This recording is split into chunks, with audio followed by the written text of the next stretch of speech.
नमस्कार, मी अविनाश. महाराष्ट्र माझामध्ये आपल्या सगळ्यांचं मनपूर्वक स्वागत. शेतकरी बंधूंनो, मी आता पंढरपूर तालुक्यामध्ये असलेल्या कोंढरकी या गावातील आमचे पंढरपूरचे प्रसिद्ध डॉक्टर प्रवीण वायकुळे या डॉक्टर साहेबांच्या शेतामध्ये त्यांच्या विहिरीवर बसलो आहे. खरं तर आज हा व्हिडिओ तयार करण्याच्या पाठीमागं किंवा त्यांच्या डॉक्टर साहेबांच्या विहिरीवर बसून माझ्यासोबत आता गिरीश चंदने साहेब आहेत. त्यांच्यासोबत गप्पा मारायचं सगळ्यात मोठं कारण म्हणजे माया पाठीमागं बघू शकता आमच्या दोघांच्या मध्ये तुम्हाला हा बोर्ड दिसतोय. डॉक्टर साहेबांच्या विहिरीवर अशा पद्धतीनं ही सगळी सिस्टीम त्या ठिकाणी बसवण्यात आले आणि सेल्सेप नावाचं हे सगळं जे इलेक्ट्रॉनिक वॉटर कंडिशनर नावाचं जे प्रकरण आहे ते प्रकरण डॉक्टरांनी त्यांच्या त्या विहिरीवर बसवले. आणि हे नेमकं काय ते येत्या 15 ते 20 मिनिटामध्ये त्या ठिकाणी आम्ही तुम्हाला सांगणार आहोत.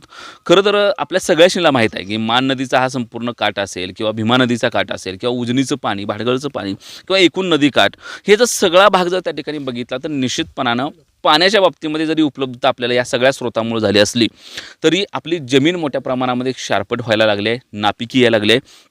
अगदी नदीच्या काठी देखील पूर्वी जितकं मोठं अवरेज निघायचं तितकं मोठं अवरेज आपल्या ऊसामध्ये देखील निघणं असं झालं. ही संपूर्ण परिस्थिती आणि मग या सगळ्यांच्या सोबतच आज आपली ऊस शेती परवडत नाही म्हणून आपण ज्यावेळेला फळबागांकडे मोठ्या प्रमाणामध्ये वळालो त्यावेळेला जो प्रामुख्याने आपल्याला अडचण येते ती पाण्याच्या संदर्भातले. आपलं पाणी प्रचंड सवाळ झालं आहे.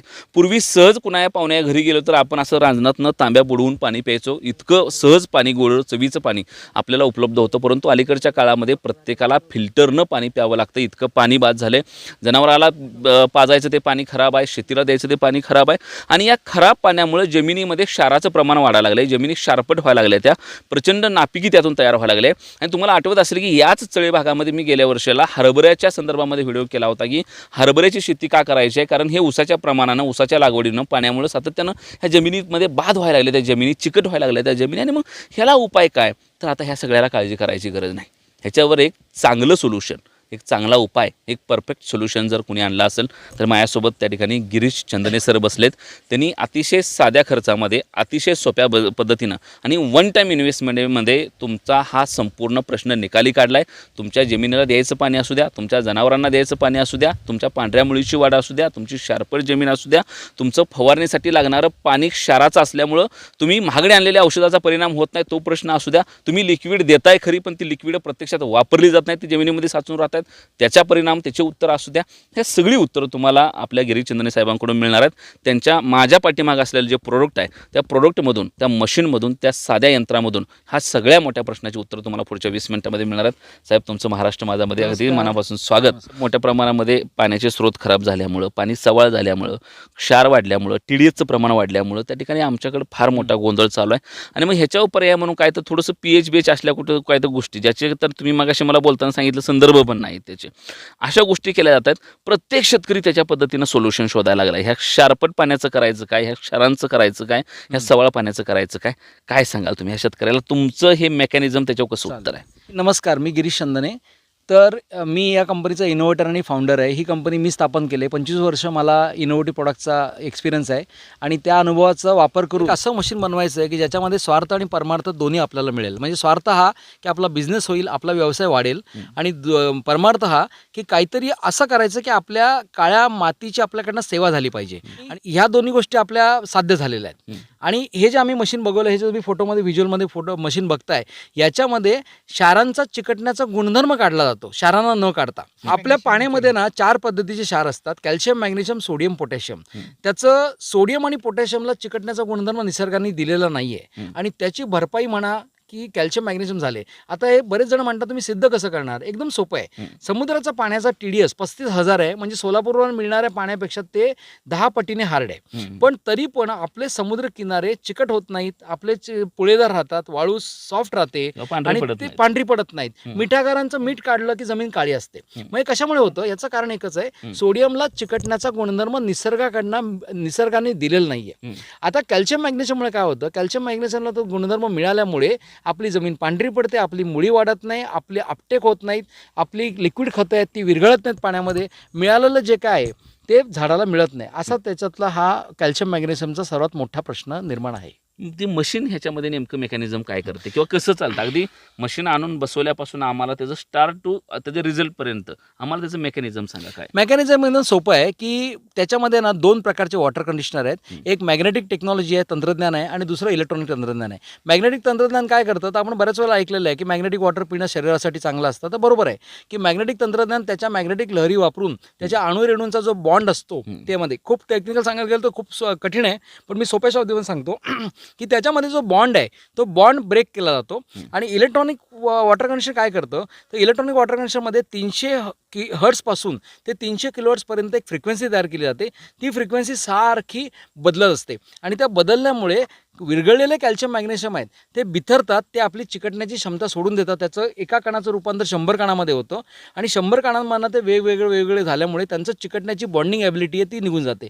एक लक्षात घ्या, आपला प्रश्न क्षार कधी नाही आहेत, आपला प्रश्न त्याचा चिकटण्याचा गुणधर्म आहे आणि आपण तो ह्याच्या माध्यमातून काढून टाकला.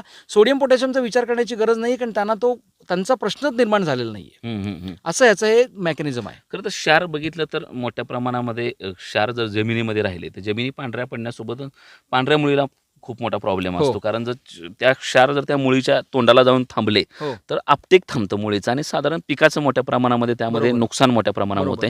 हे जर या तुमच्या मशीनद्वारे पाणी जर पुढं शेतामध्ये गेलं तर शेतामध्ये देणाऱ्या पाण्यापासून ते आमच्या फवारणीच्या पाण्यापासून ते लिक्विडच्या पाण्यापर्यंत काय काय परिणाम होतात?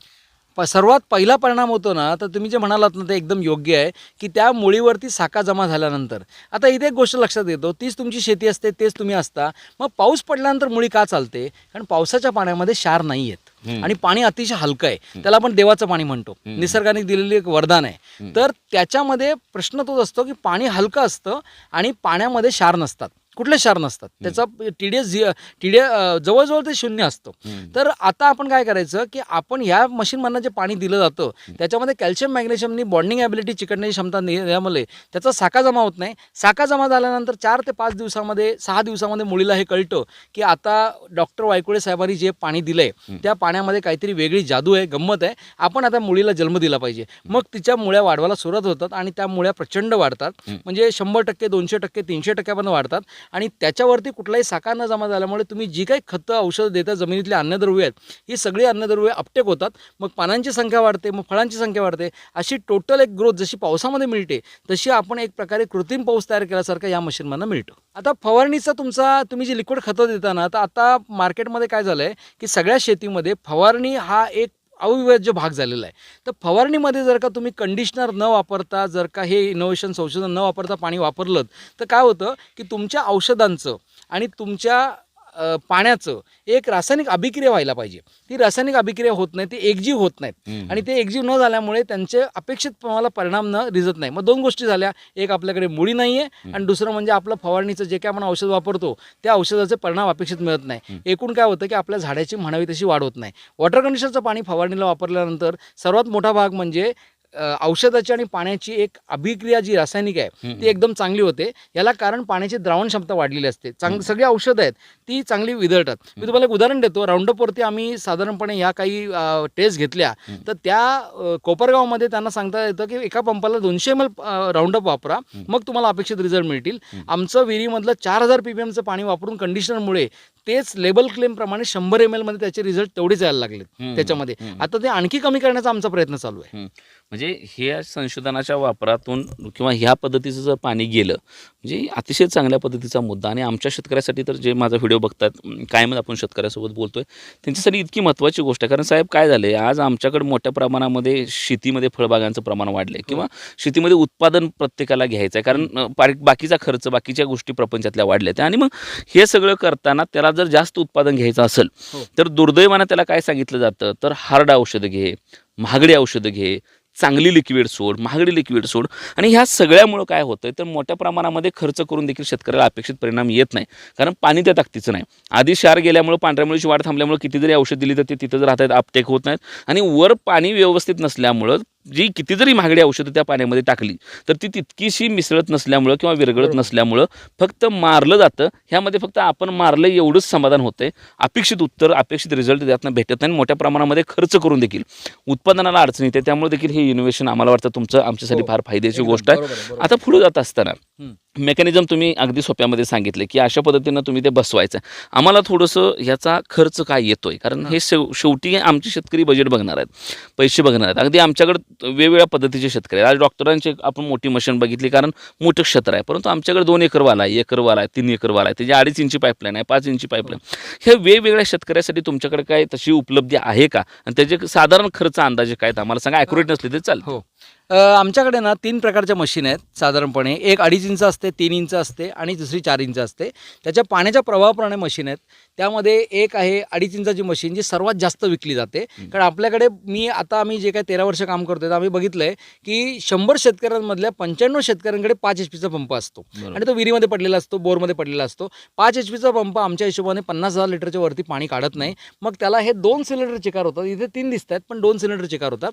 ह्याची साधारणपणे किंमत सगळं इन्स्टॉलेशन गॅरंटी वगैरे पकडून, ही याला 5 वर्षाची गॅरंटी येते, हे सगळं पकडून याच्यामध्ये हे 25,000 रुपयापर्यंत ह्याचा खर्च येतो. तो थोडाफार प्रमाणे कमी जास्त होऊ शकतो ट्रॅव्हलिंग अंतर वगैरे याच्यामध्ये. त्याच्या पुढची मशीन येते ती 55,000 रुपयाला येते आणि त्याच्या पुढची मशीन येते 65,000 रुपयाला येते. पण 95 शेतकऱ्यांचं काम हे आपल्या 2.5 इंचाच्या मशीनमध्ये येतं. त्याचं मॉडेल आहे 25ECOP44 आणि त्याच्यामध्ये 2 सिलेंडर असतात आणि 2 सिलेंडर मिळून आपल्याला एका तासाला 50,000 लिटर पाणी मिळतं. याला कुठल्याही प्रकारचा पुनर्खर्च येत नाही, कुठलंही केमिकल टाकावं लागत नाही, कुठलंही फिल्टर बदलावे लागत नाही. हे एकदा बसलं की त्याच्यानंतर अजिबात हे होत नाही. मी एक अतिशय तुम्हाला चांगला गमतीचा मुद्दा सांगतो की मी पहिला माणूस आहे भारतामधला किंवा जगामधला जो या मशीनची चोरीची पण गॅरंटी देतो की तुमची जर का मशीन चोरीला गेली तर तुम्ही FIR कॉपी करा. आत्तापर्यंत आम्ही 3 मशीन अशा भरून दिल्यात. मग हे कसं होतं, तर आम्ही इन्शुरन्स कंपनीबरोबर टायप केलं आहे की अशा काही जर चोरीला गेल्या तर आम्ही त्या भरून देऊ आणि आम्ही तशा भरून देतो. जर तुम्ही ड्रिपचा जर विचार केला तर 55,000 रुपयामध्ये तुम्ही ISI ड्रिप करता. त्याच्यामध्ये ती 1 एकरपुरती असते. आपलं मशीन हे शेकडो एकरसाठी असतं, कारण आपलं मशीन एका विहिरीला एकच लागतं. त्यामुळे त्या विहिरीतनं तुम्ही पाहिजे तेवढं पाणी काढा. आता उदाहरण द्यायचं म्हटलं, डॉक्टर वायकोळ्यांकडे 8 तास लाईट असते. 8 तास गुणिले 75,000 म्हणजे अंदाजे साधारणपणे 6 ते 7 लाख लिटर पाणी त्यांना दिवसाला मिळतं.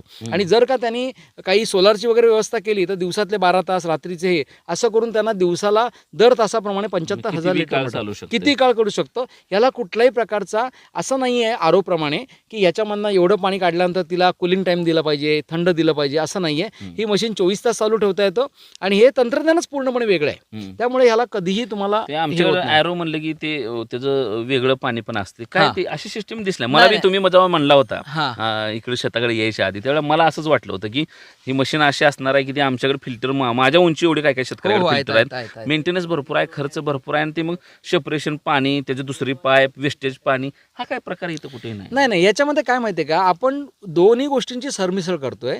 ॲक्च्युअलमध्ये आरो जो आहे ना अविनाश सर, तो आरो म्हणजे काय करतो, आरोला काही कळत नाही की काय काढायचं काय नाही काढायचं. आरो जे आहे नाही ते पाणी सोडून सगळं काढतो. तर ते चांगलं आहे, ते पिण्याच्या पाण्यापुरतं चांगलं आहे. तो एक असा चित्त आहे की जो 200च्या स्पीडने धावतो पण फक्त 1 किलोमीटर धावतो त्यामध्ये. आणि आपलं जे मशीन आहे, आपलं मशीन असं काही काढत वगैरे नाही. आपलं मशीन फक्त क्षारांचा चिकटण्याचा गुणधर्म नाहीसा करतो, पण तो इतका सुंदर रिझल्ट आहे त्याचा की त्याच्यानंतर तुम्ही ते पाहिजे तेवढे वेळ, पाहिजे तेवढे महिने वापरू शकता आणि पाहिजे तेवढं काढू शकता. त्यामुळे आरो पूर्ण वेगळं आहे. आणि हे आरोचा मेंटेनन्स काय येतो, कारण आरोच्या आतमध्ये जो पेपर असतो त्या पेपरमध्ये स्केलिंग होतं आणि ती स्केलिंग झाल्यामुळे आरोचा मेंटेनन्स सतत निघत राहतो. त्याच्यामध्ये त्यातनं फिल्टर चेंज करायला लागतात, हे करतात, आणि ते त्या तंत्रज्ञानाचा तो भाग आहे. पण आपलं तंत्रज्ञान हे आरोसारखं बिलकुल नाही आहे. म्हणजे तुम्ही जर का आरोला जर कन्याकुमारी म्हटलं तर आपण जम्मू काश्मीर आहोत, इतकं ते वेगळं आहे, पूर्णपणे वेगळं आहे त्याच्यामध्ये. कारण आता समजा हे व्हिडिओ बघून एखाद्या शेतकऱ्याला वाटलं की माझ्या बी शेतामध्ये ही समस्या आहे, शारपट पाणी आहे, मी किती बी चांगली महागडी औषधं आणली फवारली त्याचे रिझल्ट मिळत नाहीत,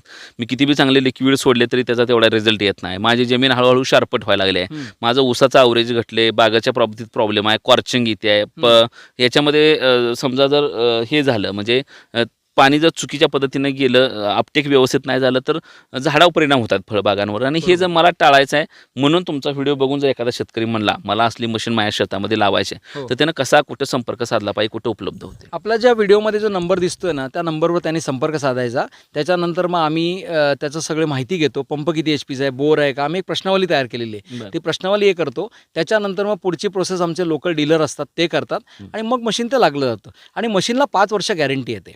आता त्याचं एक तुम्हाला सांगायचं म्हटलं ना तर त्यामध्ये हे सांगतो, हे जे तुम्हाला 3 सिलेंडर दिसतात ना, हे कॉपरपासून तयार केलेले आहेत. हे आमचं पेटंटेड डिझाईन आहे. त्याच्यानंतर प्रत्येक सिलेंडरमधनं 25,000 लिटर पाणी निघतं आणि प्रत्येक मशीन ही 25 kg हायड्रोलिक टेस्टिंगसाठी आपण टेस्ट केलेली आहे. आणि प्रत्येक मशीनला कंपल्सरी त्याला पॅनल येतं. त्या पॅनलमुळे म्हणजे काही उंदराचा त्रास, चोरीचा त्रास वगैरे तो होत नाही, असं आहे. त्यामुळे त्यांनी आपल्या नंबरवरती संपर्क साधावा. त्यांचं पूर्णपणे समाधान करून आपण मशीन त्यांना ती इन्स्टॉल करून देऊ. खरं तर मशीन बनवण्यापासून ते त्याच्या गॅरंटीपासून तुम्ही देता ही आमच्या शेतकऱ्यासाठी अतिशय चांगली गोष्ट आहे. खरं तर मी अगदी सुरुवातीला म्हणालो तसं वायकुळे सरांच्या या पंढरपूर तालुक्यातल्या आमच्या कोंडारकीमधल्या प्लॉटवर आहे. आसपासचे जर कुणी शेतकरी हा व्हिडिओ बघतायत, मला माहीत आहे की मला ह्या भागामध्ये बघणारा मोठा वर्ग आहे, ते कधी पण येऊन अशा पद्धतीने इथली मशीन बघू शकतात, इथे येऊन विचारू शकतात, चौकशी करू शकतात. आणि जर खात्री झाली की हे मशीन मोठं काम करतं, हा शेतकरी जर बोलला की बाबा हे मशीन कामाचं आहे आणि यातनं रिझल्ट येत आहेत, तर निश्चितपणानं त्या ठिकाणी अशा पद्धतीची मशीन शेतकऱ्यांना आपल्या विहिरीवर, बोरवर, जिथं पंप आहे तिथं बसवायला हरकत नाही. आणि गंमत म्हणजे हे मोटर चालू केली की चालू होते, याला काही वेगळी यंत्रणा, वेगळी सिस्टीम त्या ठिकाणी निश्चितपणानं नाही. त्यामुळं वापरायला अतिशय सोपं. 5 वर्षाची गॅरंटी, पुन्हा अजिबात मेंटेनन्स नसलेलं, आणि झाला मेंटेनन्स तर त्याची काय तर त्यांचे रिप्लेसमेंट वगैरे सगळ्या बाकीच्या सगळ्या गोष्टी आहेत.